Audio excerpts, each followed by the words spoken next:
Seguimos poniendo la mañana en camino, estamos en el 98.7, estamos, ahora en un momento Mincho me va a auxiliar con el teléfono para ver si ya tenemos cargados los mensajes que llegan a través del 099-894-987, y ahora tal cual lo habíamos anunciado, nos damos el gusto de conversar una vez más, aquí en La Mañana en Camino, y también a través de nuestro canal YouTube, La Mañana en Camino, canal al que le pido a Juan Raúl que se suscriba, justamente Juan Raúl Williman. Hola Juan Raúl, buen día, bienvenido. Buen día, Alejandro. Un gusto estar con ustedes. Gracias por la gentileza, gracias por la invitación. Sabés que un poco leyendo a propósito de esta nota, vi que retuiteaste un mensaje, un tuit, un posteo de Asfavide, bueno, organización que vos integrás, ¿cuál es el término justo en tu vínculo con Asfavide? El término justo, sí, estamos muy vinculados a Favide porque el consultorio de asistencia a las víctimas de la Facultad de Derecho de Lodelar, que a mí me toca dirigir en realidad, lo hacemos en convenio con Afavide y con el Ministerio del Interior. Es decir, Afavide fue quien vino increíblemente a golpear las puertas de la Facultad de Derecho de la Universidad de la República y del Ministerio del Interior para hacer un convenio y poder tener asistencia gratuita para víctimas del delito que no tuvieran recursos.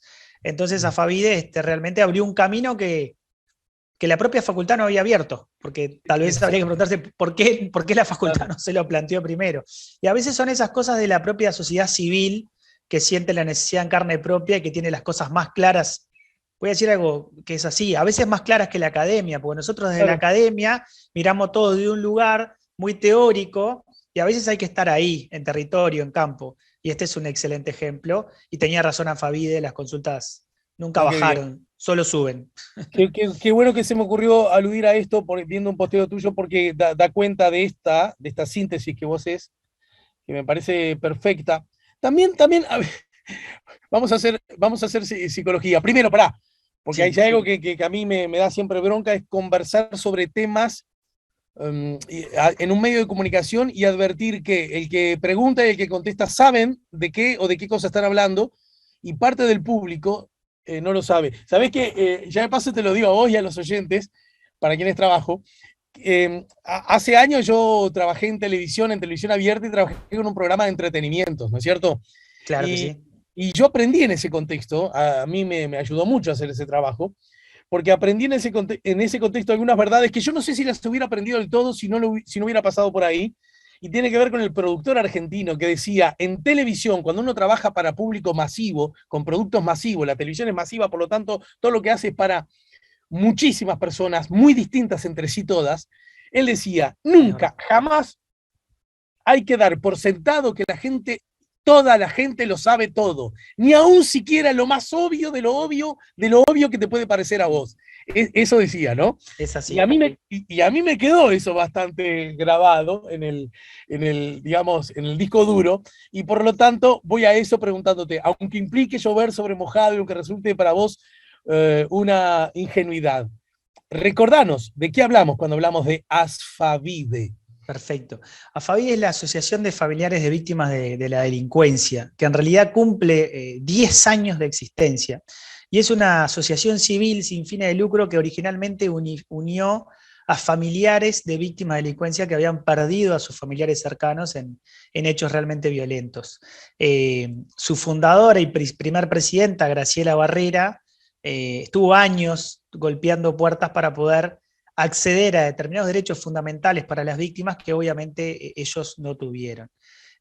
Bueno, la presidenta actual, Cristina para nosotros, pero es María Belisa su nombre formal, lo mismo. Y así otras familias que habían perdido lamentablemente a sus hijos en situaciones de violencia, ¿no? Fundamentalmente, lamentablemente, hoy vengo de una audiencia donde hubo una sentencia también por homicidio muy especialmente agravado, porque es una rapiña que termina con la muerte de la persona rapiñada.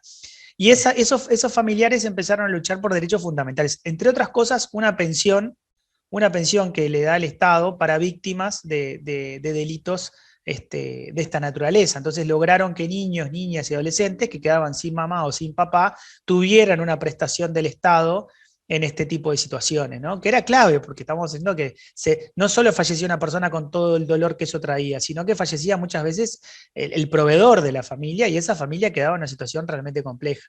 Claro. Y esa asociación empezó a trabajar tratando de aprobar esa ley que se aprobó y tratando de hacer básicamente alianzas y convenios, y así llegó a la Facultad de Derecho de la UDELAR. En el día que yo conocí a Graciela y que el exdecano hoy fallecido, Gonzalo Uriarte, me lo planteó, después lo hablé con Juan Cereta, que está encargado de la parte de extensión, y era todo un desafío porque los estudiantes nunca habían hecho práctica penal previo a su egreso. Era la primera vez. O sea que nosotros estamos dando un paso relevante. Siempre hubo consultor, el consultorio jurídico de la Facultad de Derecho es famoso, tiene unos más de 80 años de prestar ese servicio, de asegurar el acceso a la justicia para los más vulnerables, pero no lo había hecho nunca en materia penal. Y no nos podemos atribuir ese logro, porque, repito, fue a Favide el que vino a golpear la puerta y decir, falta esto. ¿Me dejás salir en defensa Obvio de la universidad? A ver, que se entienda bien.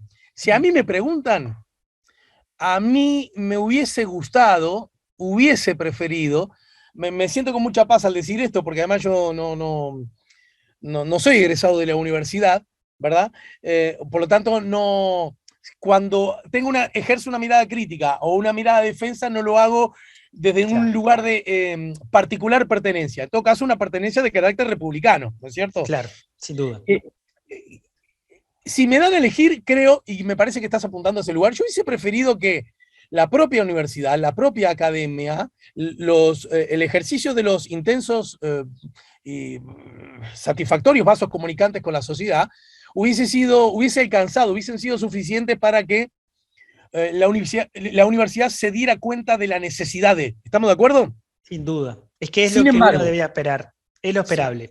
Sin embargo, para no dedicar demasiado esfuerzo en la autoflagelación, también la vida y ya que lo cité, esos puentes son de ida y vuelta, Juan Raúl. Y quiero decir, y no está bien, no está mal que una organización, un colectivo, una mirada específica sobre algo, le diga a la universidad, acá estamos teniendo una necesidad, y vos podrías darle una mano. En todo caso, lo que habla bien de la universidad es que escucha, ve, observa, analiza y dice, la pucha, tiene razón esta gente, estábamos en omisión, estábamos en Orsay, nos levantaron la bandera y para el próximo partido vamos a mirar la línea 4 a ver si nos quedamos adelantados. Y eso me parece que también habla bien de cierta capacidad de escucha y de diálogo con la universidad. Lo digo para que no todo quede como en la carencia, sino también en la reacción a tiempo y justa.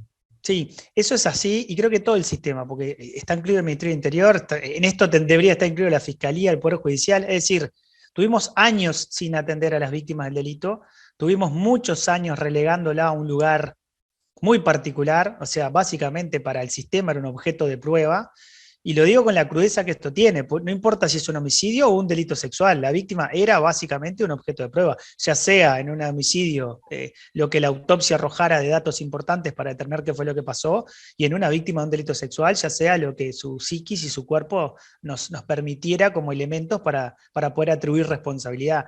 Y hubo mucho esfuerzo para cambiar esa idea y entender que la víctima es, en definitiva, el titular del conflicto original. Después la desplazaron y tienen toda una explicación histórica de por qué los estados modernos desplazan a la víctima y la acción pasa a ser pública. Pero no importa, los hechos es que todos tenemos claros de que fue desplazada.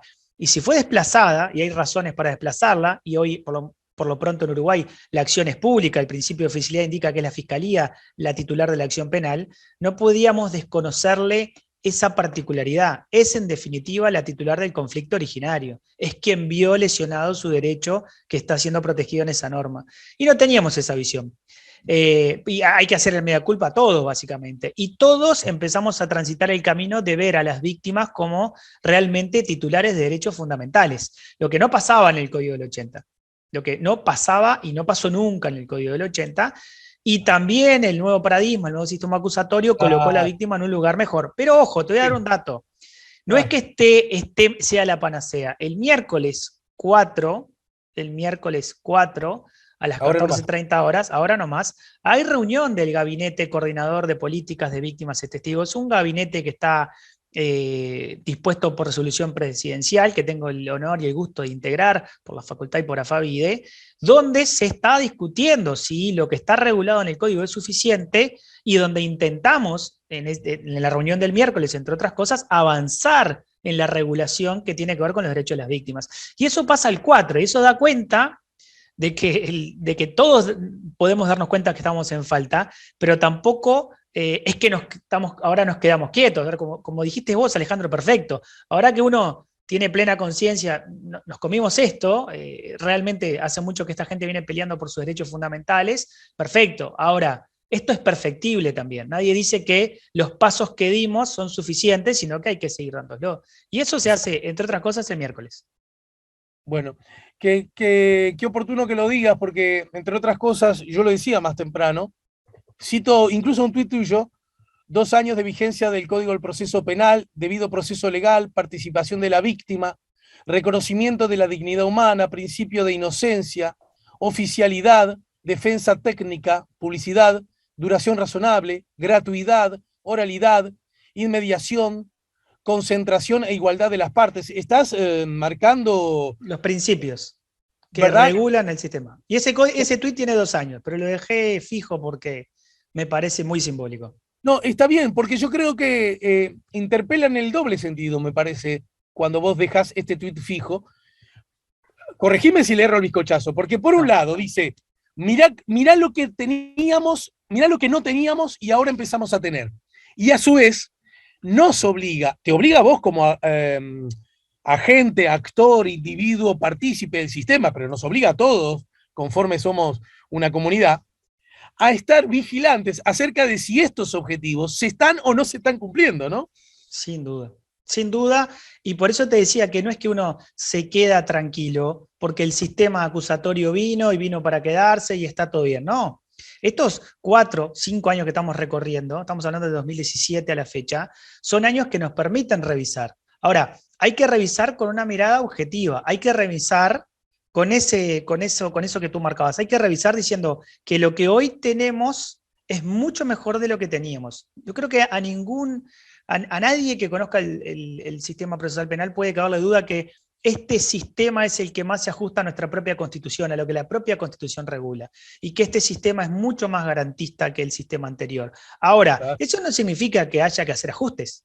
Por ejemplo, el miércoles vamos a hablar de ajustes respecto de las víctimas, perfecto. Y tal vez haya que hacer algunos ajustes respecto al imputado. No tengo ningún problema en decirlo. Creo, por ejemplo, y te voy a dar un ejemplo, que la prisión preventiva se utiliza más como en el sistema anterior que como en los sistemas acusatorios puros. A ver, Y eso es un tirame un problema. titular, el titular lo tiraste, tirame una Claro, explicación de esto para que todo el mundo lo entienda. claro, yo creo que en los sistemas acusatorios la prisión preventiva es claramente una excepción a la regla, es de última ratio. Yo tengo que encontrar otros mecanismos que me eviten poner a la persona en prisión preventiva, que me aseguren el resultado del proceso y que en alguna manera se cumpla con el derecho fundamental que tiene toda persona de esperar la sentencia en libertad, porque de hecho hasta que no hay sentencia ejecutoriada la persona todavía es inocente. Sí. Y solamente razones cautelares de peso te llevan a que vos dispongas la prisión preventiva. Y razones cautelares son un peligro de fuga constatable, que vos digas, no, esta persona se va a sustraer de la justicia, un riesgo para la víctima o para la sociedad, que hay muchos casos que claramente se pueden acreditar, y yo en esos casos estoy absolutamente de acuerdo, o efectivamente pueda afectar la investigación y pueda afectar el proceso, es decir, que afecte la prueba, que tenga capacidad de incidir sobre los testigos, los peritos, etc. Claro. Entonces, yo creo que en ese punto tenemos que dar ese paso de que solamente se pueden justificar la prisión preventiva en razones cautelares, que tengan que ver, repito, con aspectos no sobre el fondo, que sí es importante, porque lo que se conoce como materialidad de la conducta es importante, es decir, la existencia del hecho delictivo y la participación del imputado. Pero ahí el código no es muy exigente. Para formalizar realmente te pide elementos objetivos, o sea que la formalización no tiene mayor estándar de exigencia, pero la prisión preventiva sí. ¿Y eso qué deviene? Deviene de que los operadores, nosotros, así como nos cuesta con las víctimas, porque tenemos que cambiar nuestra forma de trabajar, es un cambio tremendo de paradigma, en este punto lo mismo. Y lo digo teniendo en cuenta a una sociedad que tiene como meta fundamental del sistema de administración de justicia la pena. Y eso lo demuestra el informe del comisionado de hace nada también, me remito a unos días atrás, Sí, donde la semana pasada. la tasa de prisionerización es altísima, o sea que todos pensamos en la pena como única solución y la prisión preventiva como mayor garantía. Y en realidad hay métodos alternativos. el sistema acusatorio piensa en métodos alternativos, que además en general tienen en cuenta a la víctima, como un acuerdo reparatorio patrimonial, como la suspensión condicional que lamentablemente derogaron. Es decir, la pena no es la única salida a un conflicto penal. Pero, ¿por qué entonces, Sí. a ver si lo interpreté bien? Vos decís que la prisión preventiva está siendo usada un poco de más, hasta ahí podríamos Sí, decir lo mismo. simplemente eso, que no es menor. La prisión preventiva tendría que tener estándares yo diría que al revés, que la formalización se parece un poco al procesamiento anterior. Y en realidad la idea original es que la formalización es la comunicación al imputado de que está siendo investigado. Vos pensás que cuando se inicia una investigación por parte de Fiscalía, mientras no se formaliza, de hecho ni siquiera le corre plazo. Cuando formaliza la investigación en esa audiencia, pide al juzgado la formalización, el juzgado hace lugar a la formalización, ahí le empieza a correr un plazo a la Fiscalía para en algún momento terminar esa investigación y deducir acusación. Pero yo te diría que en nuestro sistema, y esas son las cosas que hay que mirar, la formalización tiene un peso un poco mayor, porque formalizan el imputado y en general lo hacen con medidas cautelares. Y yo creo que ahí es donde se puede analizar o se puede ver el uso de las medidas cautelares. Lo mismo te podría decir del proceso abreviado. Yo creo que el proceso abreviado es una excelente herramienta, Bueno, pero ¿sabés puede qué? que en algún caso se puedan ir a juicio oral perfectamente y estén decidiendo por un abreviado. Que Ahora, me- yo no espero, y te aclaro esto, que en un sistema acusatorio nunca uno espera que los juicios orales y públicos sean más del 3, 4, 5% de los casos, porque está hecho para eso. Tal vez el 1,7, el 2 es poco. Tal vez habría que acercarse al 3, al 4 de juicios orales y públicos, que es el más garantista. Pero el sistema está avanzado en salidas alternativas.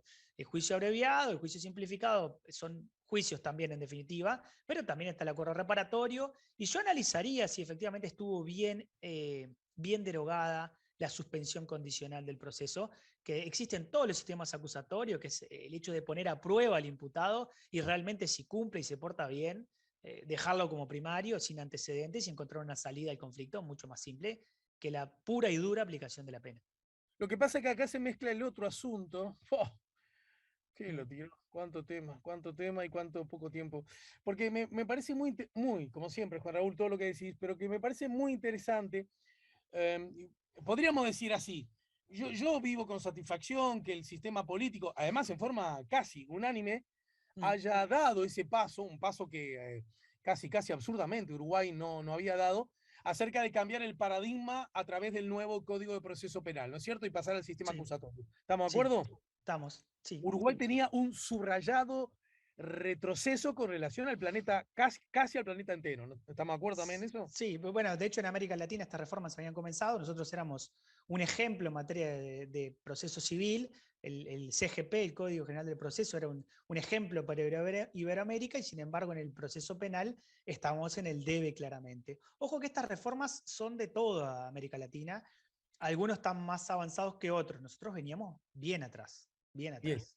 Ahora bien, entonces el sistema político advierte eso, ponele un poco tarde, pero lo advierte, lo que hablábamos recién en el consultorio, ¿no? Pero lo Sí, advierte, sí, reacciona y reacciona bien aprobando un nuevo código. ¿Hasta ahí voy bien? sí, sí, perfecto. Sin embargo, el mismo sistema político es una cosa muy interesante. Esto tiene que Mm, estudiar un antropólogo, un mm, psicólogo social, un sociólogo, no sé. Casi de inmediato empieza individual y colectivamente a hablar y a desprestigiar ostensiblemente y a la semana de estar instalado el nuevo código. ¿Vos sí, te acordás de ese momento? me acuerdo perfecto. Me Yo acuerdo no, perfecto. te soy sincero, yo no recuerdo otro acontecimiento de similares características donde te diría, por derecha, por izquierda, era casi continua,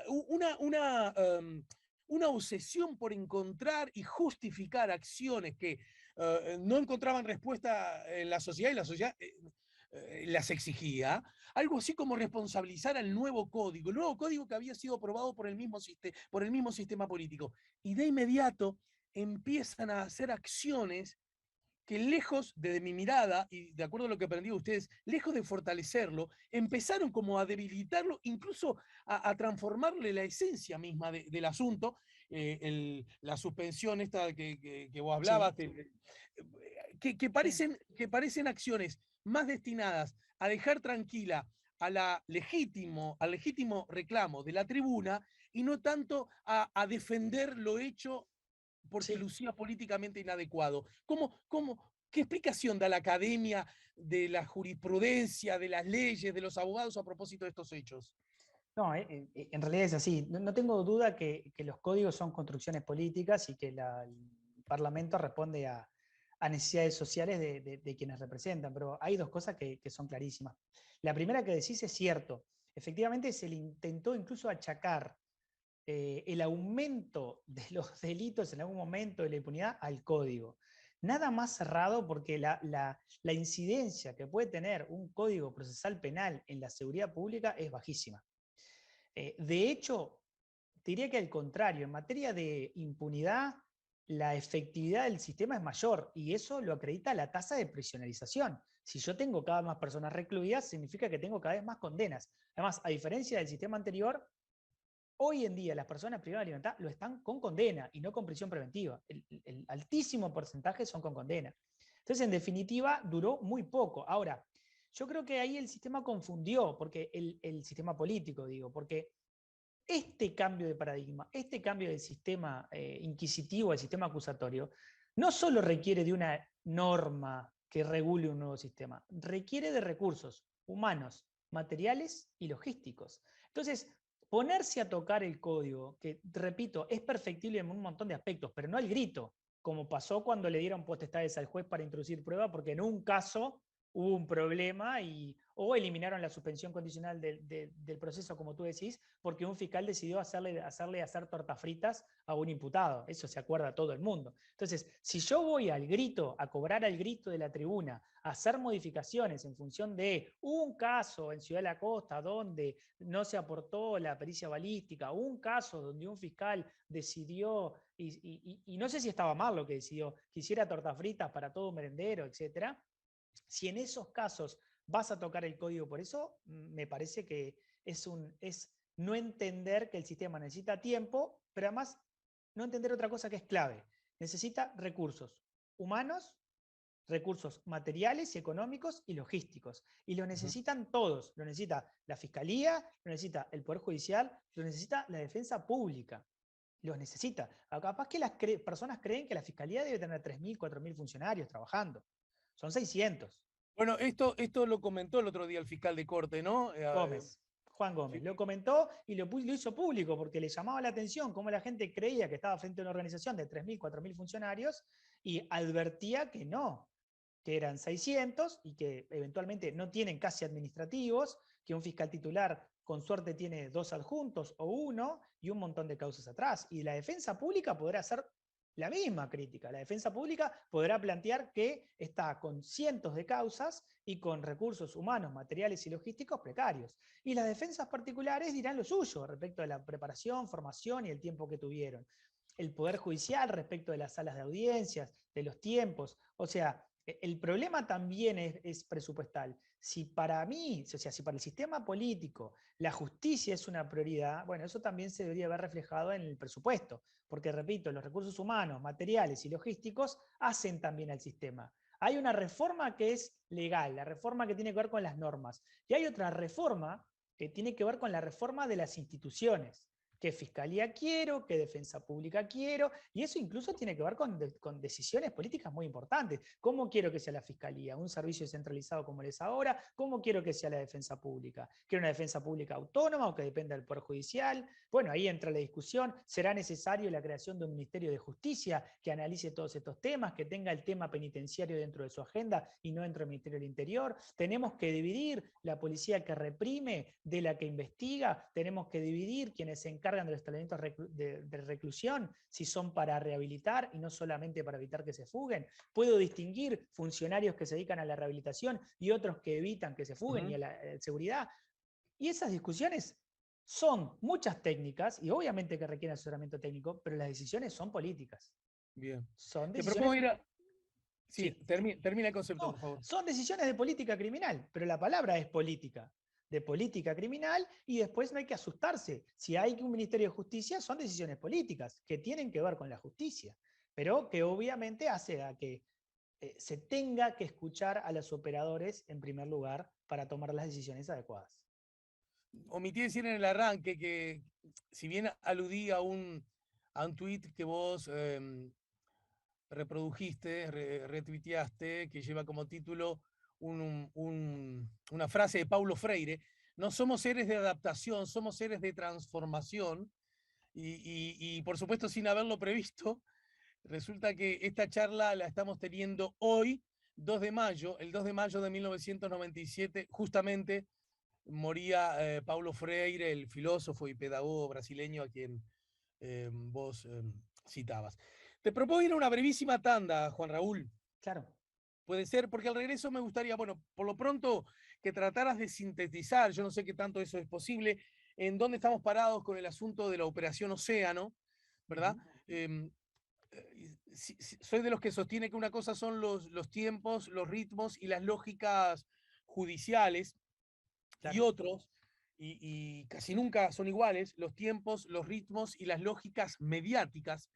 Y, y a veces eso provoca que estas últimas se impongan sobre las primeras, no porque cambie necesariamente la mirada o la acción qué sé yo, desde el fiscal pasando por la jueza, sino las paciencias o los intereses del público.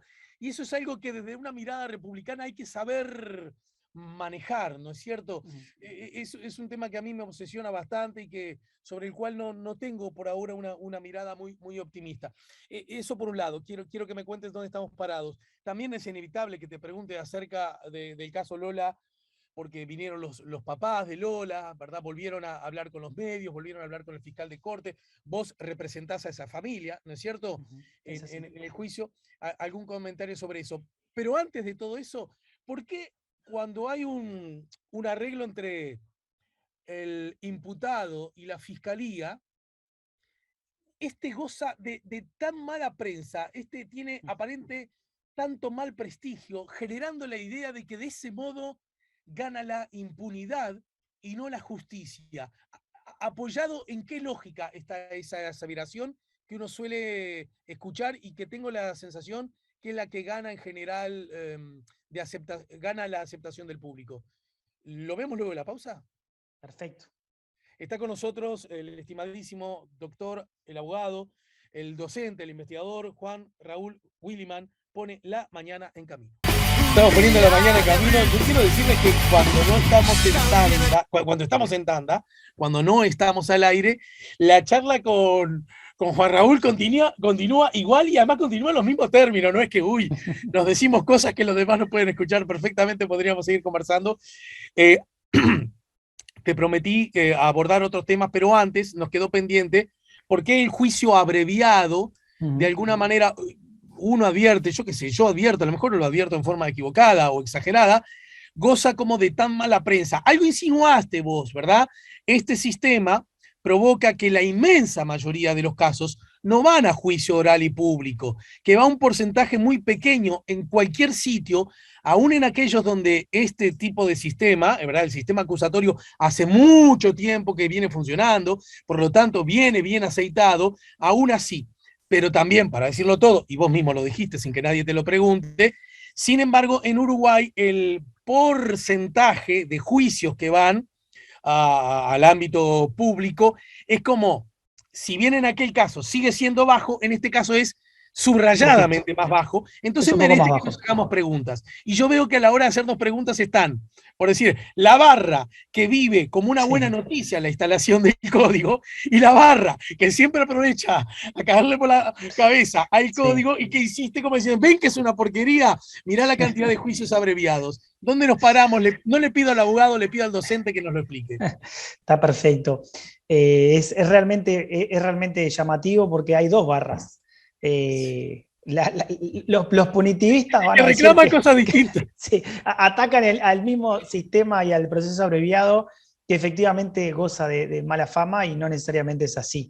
La barra punitivista va a sentir que rebajarle la pena es como regalarle algo, lo cual no es verdad, porque estamos hablando de que el fiscal se evita ir a juicio con la incertidumbre de que en juicio puede ganar o perder, porque el fiscal siempre tiene sobre sus hombros la carga de probar esos hechos constitutivos de la pretensión punitiva que va a ejercer y probar su autoridad del caso y probar la participación del imputado y no siempre es posible. En el juicio que yo venía, que nos hablábamos, yo estaba para dictar la sentencia, que era un homicidio muy especialmente agravado por una rapiña, si bien se lo condenó como coautor, porque la duda existía si fue el autor o era un coautor, o sea, cuál era su grado de participación. Y esa duda no se pudo despejar en el juicio. No cabe duda que participó, pero nunca, para la jueza por lo menos, pudo quedar determinado si fue autor o coautor.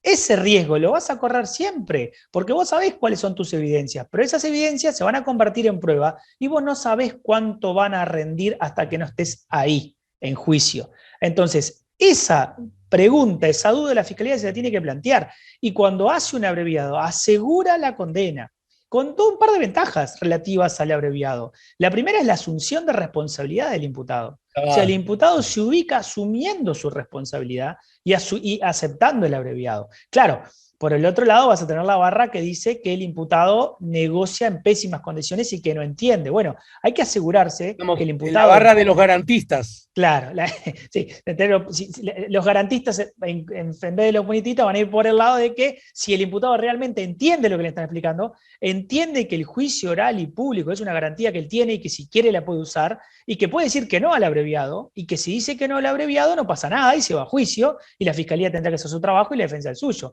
Pero también entiende, y acá habría que dudar de tanto de la defensa pública como de las defensas particulares, que es quienes están asesorando al imputado y diciéndole qué le conviene y analizando las evidencias con esta misma visión estratégica. Mirá, me voy a juicio, o mirá, la verdad, las evidencias son muy claras, te conviene un abreviado porque una rebaja de la pena, en definitiva, termina siendo beneficioso para ti, porque vas a perder el juicio. Pero esas decisiones son técnicas y estratégicas y obedece a las partes. Y si bien es verdad que hay alguna investigación, incluso alguna de la UDELAR, que habla de cómo los imputados ven el abreviado, hay que confiar en la defensa técnica. La defensa técnica es la que tiene que estar ahí para darle al imputado las mayores garantías. Y lo otro que te voy a aclarar es que no se puede decir que el sistema político desconocía esto, porque si lo desconocía no entendieron el sistema acusatorio. El sistema acusatorio depende de estas salidas para que funcione. Si todo se fuera a juicio oral y público, el sistema colapsa. Y lo que se va a asegurar es la impunidad. La impunidad, ¿por qué? Porque no van a poder cumplir con la carga de probar todas las pretensiones que van a ejercer. El sistema depende de que efectivamente exista el abreviado. Si hubiera una suspensión condicional de la pena vigente, ni que hablar, y si hubiera acuerdos reparatorios, ni que hablar. O sea que, en definitiva, yo no lo veo. Incluso te voy a decir un ejemplo más. En delitos sexuales la gente lo ve muy mal el abreviado y entiende que cómo están abreviando cuando esta persona abusó. Y yo he visto víctimas en delitos sexuales muy aliviadas por el abreviado. Primero, porque se evita la victimización secundaria de pasar por el proceso penal. Pero segundo, porque el imputado asume su responsabilidad. Yo no me olvido más de una adolescente sordomuda usada por el padrastro, que su madre biológica, el padrastro y toda la familia negaron durante 2 años que eso fuera así. Negaron toda la vida y durante 2 años de investigación negaron que eso pasara. Y para ella era dolorosísimo que le negaran su relato, que no validaran su relato, que dijeran que era una mentirosa, una manipuladora, etc. Cuando antes de ir al juicio, la Fiscalía y el imputado llegaron a un acuerdo de proceso abreviado y lo que más sintió esa víctima como reparador fue el hecho de que esa persona en una audiencia, frente al juez, frente al fiscal, asumiera su responsabilidad. Y yo, claro, no me había dado cuenta, pero resultaba impactante para alguien que le dijeron toda su vida, eso no pasó, sos una mentirosa, que un día dijeran, eso sí pasó, eso es verdad, yo soy responsable de esos actos y asumo la responsabilidad. Fue mucho más reparador eso que la pena. La verdad que la rebaja de la pena a la víctima le importó muy poco. Y yo quedé impresionado porque con la fiscal, se debe acordar, con el fiscal Lovesio, fuimos a encarar a la víctima, a explicarle, vamos a hacer un abreviado, pensando que lo podía tomar hasta mal, y lo tomó mucho mejor de lo que nosotros pensábamos. Porque, ¿sabes qué? No nos habíamos parado en los zapatos de la víctima. Nos habíamos parado en los zapatos de la barra. Rebaja de la pena, qué grave que es. Y sin embargo, para ella terminó siendo mucho más positivo de lo que nosotros pensábamos. Antes de pasar a otro tema, sobre este asunto y para terminarlo por hoy, vos dijiste hoy algo más temprano que de alguna manera, si no se administra mejor, puede explicar para aquellos que viven como una mala idea los juicios abreviados la siguiente circunstancia. la fiscalía no tiene personal suficiente, o por lo menos hay un imaginario de que hay más funcionarios de los que Sí, realmente hay. ¿Hasta ahí va sí, bien? sí, es así. Justamente esa carencia de funcionarios no puede terminar provocando que ese funcionario, ni siquiera por una actitud patrinquera, de poco cariño por el laburo y poca predisposición por el trabajo, sino porque materialmente no tiene posibilidad de abordar todo su trabajo, termine o bien sugiriendo o bien usando una herramienta, el juicio abreviado, que en otras circunstancias, con mayor flexibilidad y comodidad en cuanto al recurso humano, de pronto lo pensaba de otra manera, un poquito más, un poquito mejor, un poquito distinto?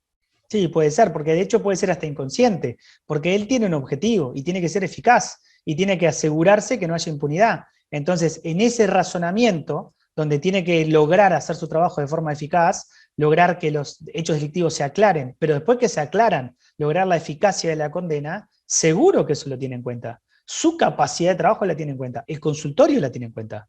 Cuando nosotros nos preocupamos porque las consultas no se exceden, nos empezamos a preocupar. Porque si perdemos eficacia en nuestro trabajo, no lo hacemos de la mejor manera.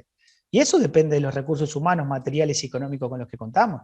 Sí, no es lo mismo un equipo de 3 que un equipo de 20, no es Claro. imposible. En el caso del consultorio, funcionamos con un montón de voluntarios, que aprovecho a saludar, que son los que dan una mano tremenda. Es la atracción humana trabajando, analizando y preparando los informes, que si fuera por los 3 docentes presupuestados, no podemos hacerlo. Y a la Fiscalía le pasa exactamente lo mismo. Así que sin duda que hay un aspecto ahí que no tiene que ver con el sistema, y ahí es lo que iba, no tiene que ver con la norma. El instituto está mal, el instituto está perfecto. El tema es cómo está funcionando nuestro sistema con estos institutos.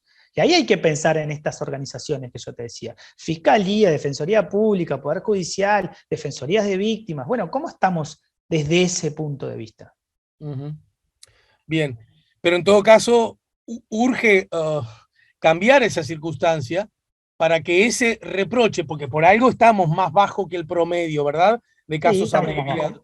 Mejor dicho, más alto de casos abreviados, ¿verdad? O más bajo en juicios orales. Deberíamos tener Bueno, un poco más de juicios orales y públicos, que son los que dan mayores garantías. Yo bueno, creo pero que una cosa acercarse al implica a la 3, al otra, ¿no? 4, claro, sí, van de la mano, evidentemente van de la mano, porque no hay tantas salidas alternativas, pero claramente uno podría sostener que para que el sistema funcionara como se espera, el porcentaje de juicios orales y públicos se acercara más al 3, 4, eventualmente como mucho 5%. Cito, yo te lo dejé antes de la pausa pendiente también el caso Operación Océano. Sí, ¿Nos podrías resumir, Juan Raúl, sí. estimado, dónde estamos parados al día de hoy? Sí, claro. Esto es así. Como explicaba hoy más temprano, cuando se realiza una investigación por parte de Fiscalía, originalmente no tiene plazo. Algo discutido, incluso desde el punto de vista académico, de la doctrina, que la investigación no tenga plazo. Pero la investigación sí va a tener plazo una vez que es formalizada. Entonces, lo que pasó es que la Fiscalía se van a cumplir 2 años desde que formalizó a la mayoría de los imputados. Eso significa que la investigación se va a terminar. Investigación que llevó mucho tiempo, entre otras cosas, porque hubo que pasar por todas las declaraciones anticipadas de las víctimas dispuestas a declarar, e investigación que requería de pericias científicas, tecnológicas y pericias de celulares que llevaron obviamente tiempo, hubo dificultades para el acceso a esas pericias, etc. Lo cierto es que de alguna manera u otra la investigación se terminó. Repito, tuvimos alguna dificultad más en el acceso a las pericias de los celulares, pero lo cierto es que con las declaraciones anticipadas se interrumpían, se planteaban nulidades, se interrumpían por otras razones, después se retomaban, pero lo cierto es que terminó.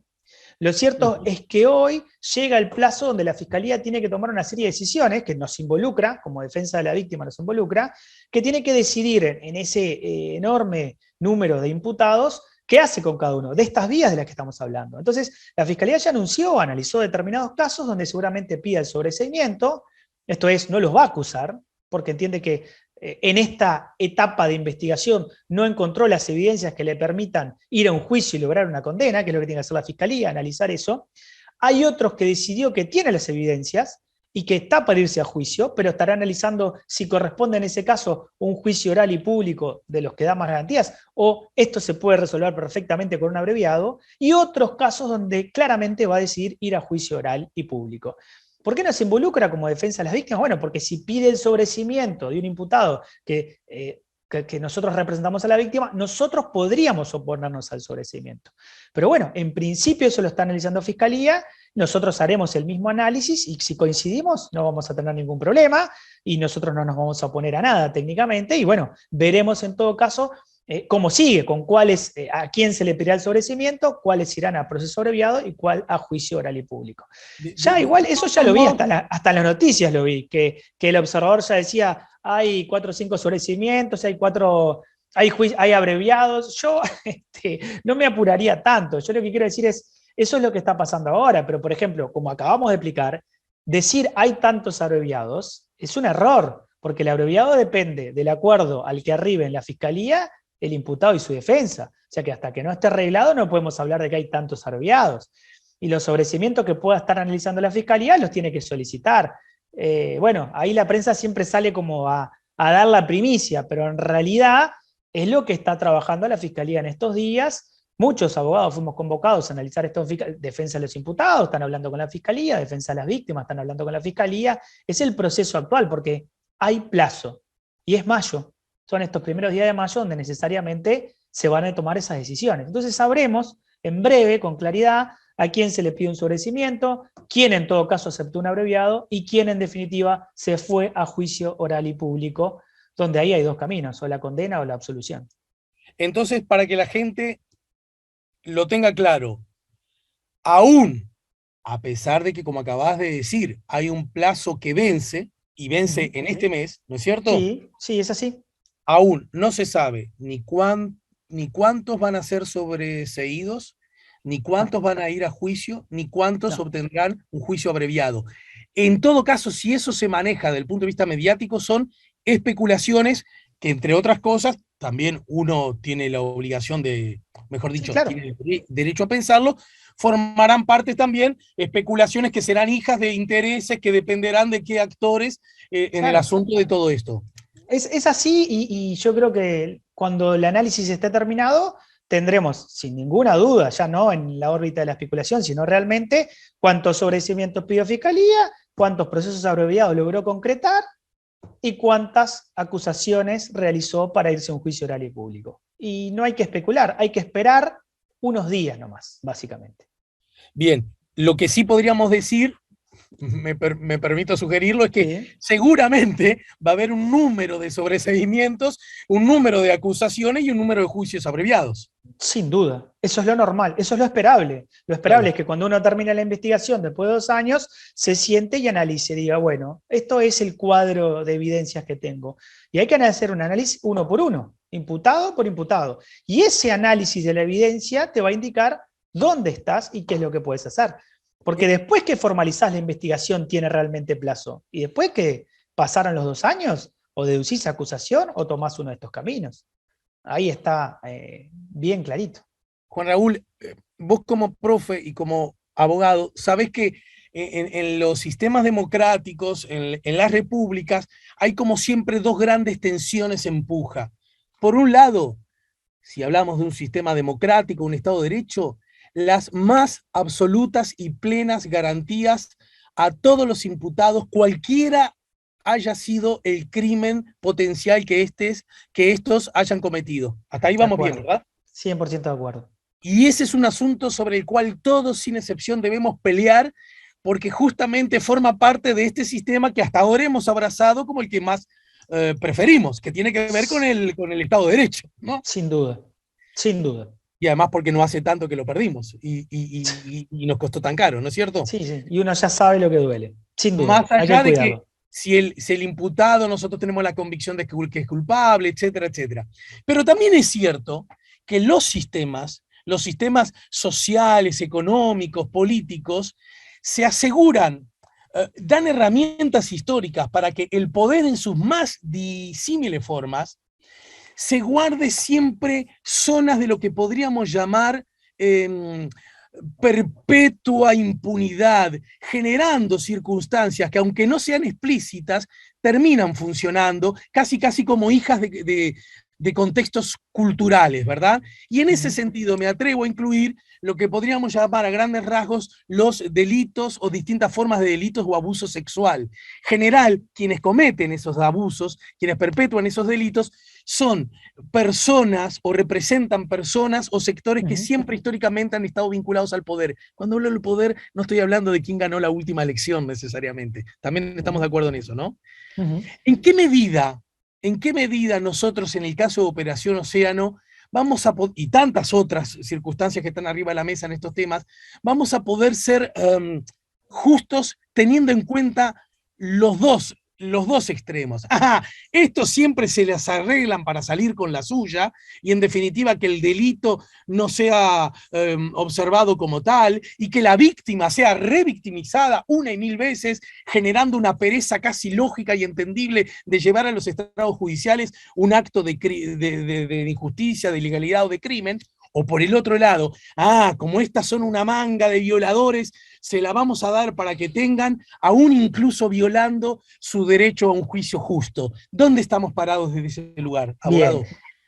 En el medio, porque otra vez tenemos las barras, los punitivistas que dicen hay que condenarlos a todos aunque no haya evidencia, porque, no sé, por su condición social, por el tipo de diputado que sea, y la barra que dice no se le da garantías, y en realidad esto no es un tema de barras. Te voy a decir más, Alejandro, me pasó con la situación del cordón que también llegó al consultorio, que estaba absolutamente polarizada, y yo no entendía por qué la polarización, porque no se puede politizar ni polarizar un tema que es judicial. Tendríamos que ser objetivos. La objetividad tiene que ver con algo bien simple, tiene que ver con, yo estuve 2 años investigando y recolecté determinadas evidencias.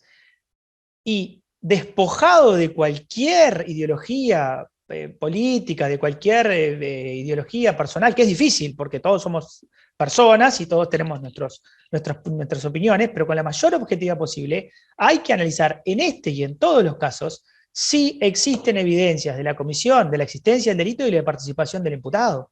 Y eso es lo único que se puede analizar. Y eso es lo que tiene que hacer la Fiscalía objetivamente y nosotros objetivamente. Y podrá haber 2 posiciones. En juicio oral y público va a haber 2 posiciones. Y eventualmente alguien podrá no compartir algún sobreseimiento por de Fiscalía o cuestionar si ese abreviado estuvo bien hecho o no.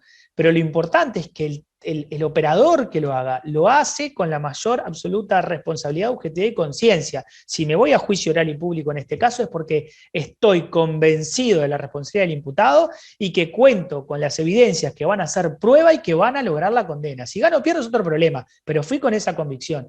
Y cuando pidió el sobreseimiento lo hizo sobre la base de la convicción de que efectivamente podrá personalmente pensar que capaz que tuvo algún tipo de, podría caber la responsabilidad, pero no es el tema de si le cabe o no responsabilidad, es si en la carpeta de investigación cuenta con las evidencias como para poder imputar a esa persona, responsabilizarla y llevarla a juicio, ya sea abreviado o público. Es como lo que hizo la jueza hoy, ¿no? Que la mamá de la persona fallecida me preguntaba, ¿por qué dijo coautor y no autor?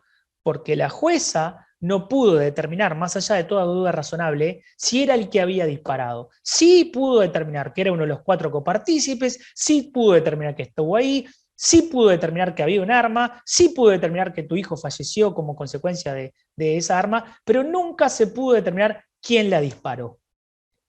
Bien. Y más allá de toda duda razonable, dijo, ¿lo condeno como autor? No, como coautor. Es un ejemplo, pero es un ejemplo de lo que puede pasar en juicio y de que el camino del medio es el de la objetividad y del trabajo responsable. Y bueno, hay que confiar en los operadores y hay que darle herramientas. O sea, hay que confiar y hay que ayudarlo, como decíamos hoy, a trabajar lo mejor posible. Es innegable que el tamaño de esta causa no es una causa común, no es una causa cotidiana, ¿no? Es una, como han dicho algunos, una mega causa. 36 imputados y una veintena de víctimas no es una causa de todos los días. El trabajo requiere de un esfuerzo mucho mayor. Juan Raúl, en el final, tenés 2 minutos para que sintetices el caso de Lola. Es un poco injusto, lo entiendo de mi parte. Simplemente uso como puntapié inicial, cito como fuente el portal argentino Infobae, el femicidio de Lola de Chomnales. 2 puntos. Pidieron 10 años de prisión para el acusado de encubrir el crimen. Se trata del Cachila, único detenido por un asesinato impune que ocurrió a fines de 2014 en la playa de Barra de Balizas. El papá de la víctima está en Uruguay y pidió verdad y justicia. Creo que hay alguna confusión en cómo está expresado esto, pero en todo caso, aquí estás tú en condición de abogado de la familia. Sí, no, está bastante claro, es así. Nosotros tenemos una persona imputada, código viejo, procesado con prisión, porque tenemos claro todos, y la fiscalía, dos fiscales distintos, el fiscal Jorge Vaz ahora, antes y que pidió el procesamiento, y Jessica Pereira hoy que pidió la acusación, que Moreira participó.